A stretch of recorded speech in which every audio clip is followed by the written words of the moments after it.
Welcome back to part two of this mental health special with my guests Louise Woodhead, Tommy Villet and Dr. Parvinder Shergill. Beforehand, in the first half, we were sharing our mental health experiences. So if you've jumped to this episode and haven't seen it, please go back and look through that first.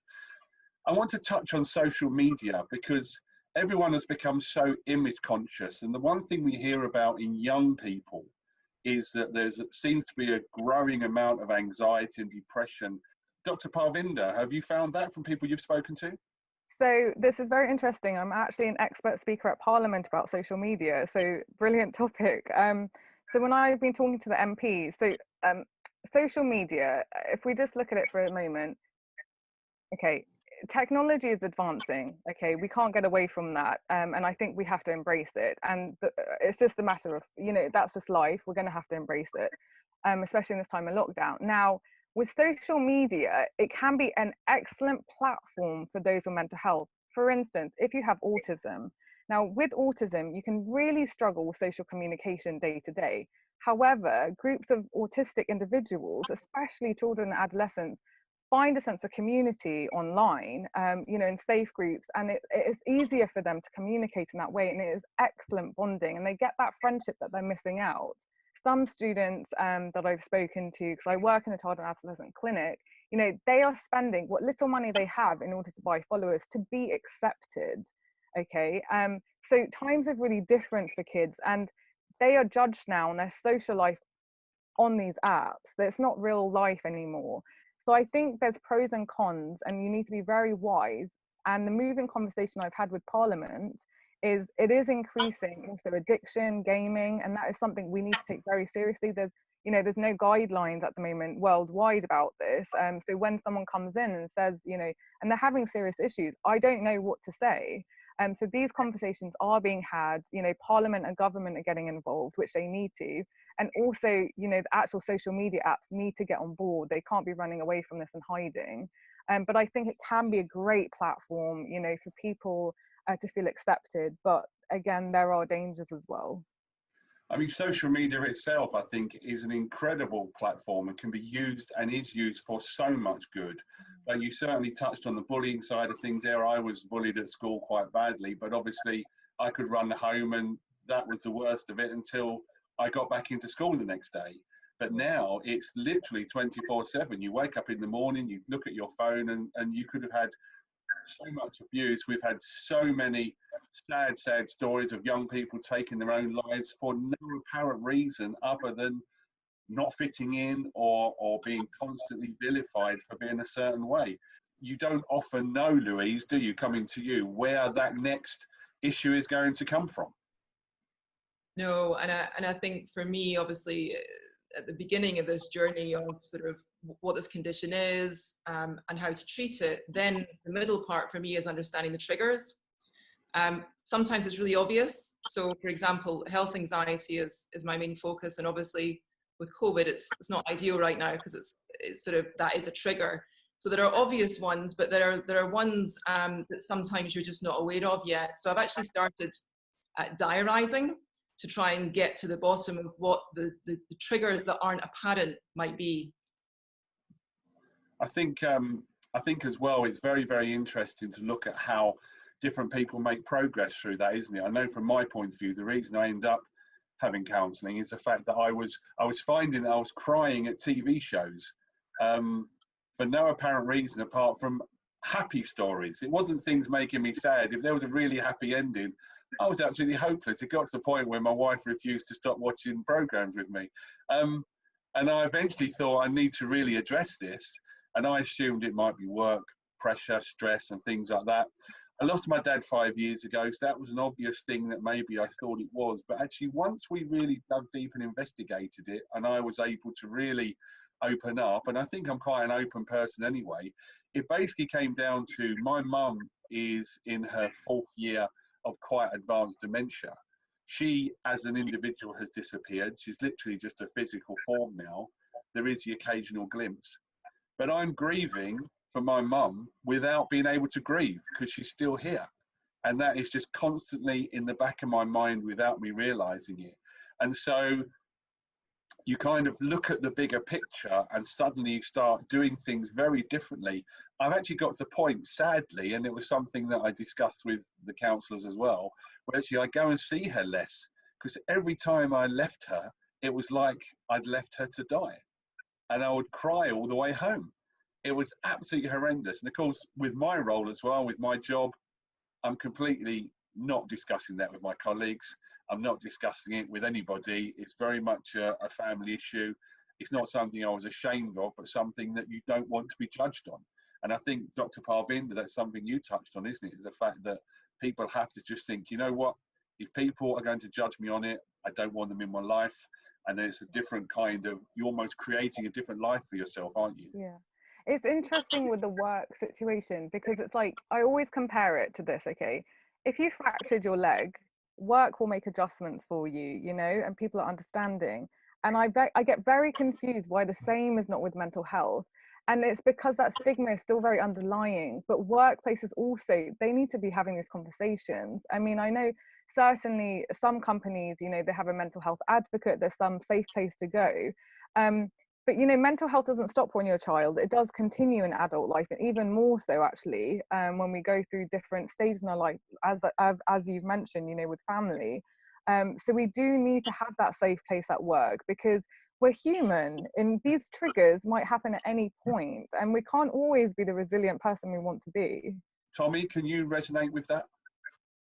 Definitely, Geoff. I too was bullied at school, and I know exactly how that can affect you, certainly going into like sort of early adult life, especially like going for jobs, and you know, and that sort of stuff you can carry with you for a long time. I still carry some of it now. I mean, I'm at peace with it, because it's just, you know, it's a reflection of the people that are doing act in those ways more so than it is you. I mean, in fact, it's got nothing to do with you, to be honest. It's just it is literally just how they feel about themselves, and they just want to vent. And you mentioned judgment, Geoff. That's been a big thing that I've dealt with for a long time. I mean, I find that I judge myself a lot, and it's a really difficult, sometimes it's a really difficult battle, because on one hand, I'm aware that I'm an empath, so I feel people's emotions and I have empathy for people, and I know I'm not a psychopath in that sense.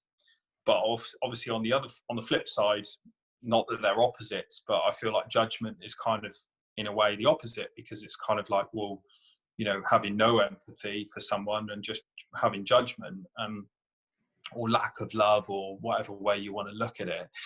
But the point is, I have those two things, because, you know, I used to feel bad about defending myself, almost like, and almost judging myself, but really it's the self-talk and the voice that you have in your head, because sometimes that's your parents, like, you know, whatever you're told from a young age when you grow up, or, you know, or these insecurities that you might carry. Sometimes parents project that onto children, and then you carry that, and you have belief systems that you're not sure are even yours, but you've learned them from somewhere along the way. And often, like you say, if you're in school and you're getting pushed around and, you know, spoken down to and stuff like that, eventually it comes to a point where you start adopting that belief system, and then you start talking yourself down, and then you have that rebellious side of you, and you're like, no, I don't believe that. I'm big, and I'm bigger than I am, and, you know, I'm more than this. And it's the desire to want to learn and grow. So I've had a very, very strange relationship with myself for a long time, but I'm starting to really understand it. And Louise, your thoughts on that, and what myself and Tommy have just said? Yeah, I think it's getting to know yourself, which arguably is our job throughout life anyway, mental health aside. But I agree with all the points. I think the point was made at the start about mental health touching all of us. I think when you start to understand it better, and added to which I'm studying, I think you see more in yourself, you see more in other people, and I think that's really empowering in a good way. I think it helps relationships, helps you understand yourself better, which, independent of any mental health, I think has to be a good thing. Dr. Parvinder, I'm absolutely honoured that you agreed to come on, because I'm a big fan of yours, I have to say. Oh, thank you. Yeah, the podcast you do is amazing, The Secret Psychiatrist, and also you've been doing lots of acting and things as well as obviously being on the NHS frontline. just briefly, your overview of what you've heard, and where do we as a society go from here? The more we normalize this, the more we can just openly talk about it, where it is nothing, you know, how are you? And you will get an actual response and accept that. So I think the first step is recognition and openly speaking about this on platforms like this. So thank you all so very much. Dr. Parvinder SHERGILL, well, that's a wonderful way to finish your contribution. I know you're very, very busy and have other commitments and need to get to. So thank you so much for joining me on this episode of Geoff Talk. It's been an absolute pleasure. We're going to change things slightly, go from a very serious subject to a not so serious subject. I'm going to get you both to do our famous, now famous, rapid fire quiz. I can't believe I said that. I know Tommy is a gentleman, so Louise, do you want to go first or second? First. Right, Louise, okay, going first. Starting when I finish the first question. Just give me your answer, whatever is your specific choice. Coke or Pepsi? Coke. House or bungalow? House. Where would you go if you were invisible? Hell. Steam room or sauna? Steam. Mint sauce or cranberry? Cranberry. Hills or flats? Hills. Beach house or country house? Beach. Face cream or hand cream? Face. Period drama or modern drama? Modern drama. Favorite TV channel? I don't watch it. Favorite book growing up? To Kill a Mockingbird. Morning or, oh, time has run out. Morning. Louise, 11. You go into the lead. So we were going to have a program to have a quiz off, but you have clearly gone in the lead. So well done. Thank you. Excellent. Well done. I'm sure I'll get some complaints that your questions were easier. I already have Ebony van der Castile who wants a rematch. So Tommy, are you ready to go? Yeah, I'm ready. Right, okay. When I finish my first question, which is a long one, so you'll be pleased about that, I'll start the clock, okay? Okay. Buy any type of food right now, what would you buy?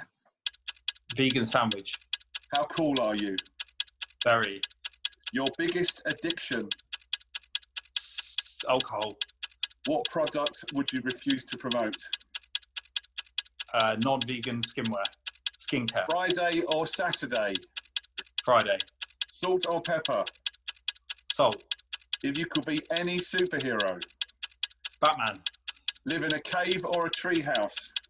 Treehouse. Facebook or Instagram? Instagram. Favorite sport to watch? Rugby. Do you snore? Yes. Snow or sun? Snow.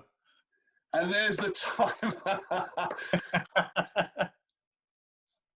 Tommy, how many do you think you got? 9. 12. Louise, he snatched it from you. I was going to say 12, actually. This is like a Champions League playoff. Well done, both of you. Thank you for taking part. Thank you for being amazing guests and great friends too.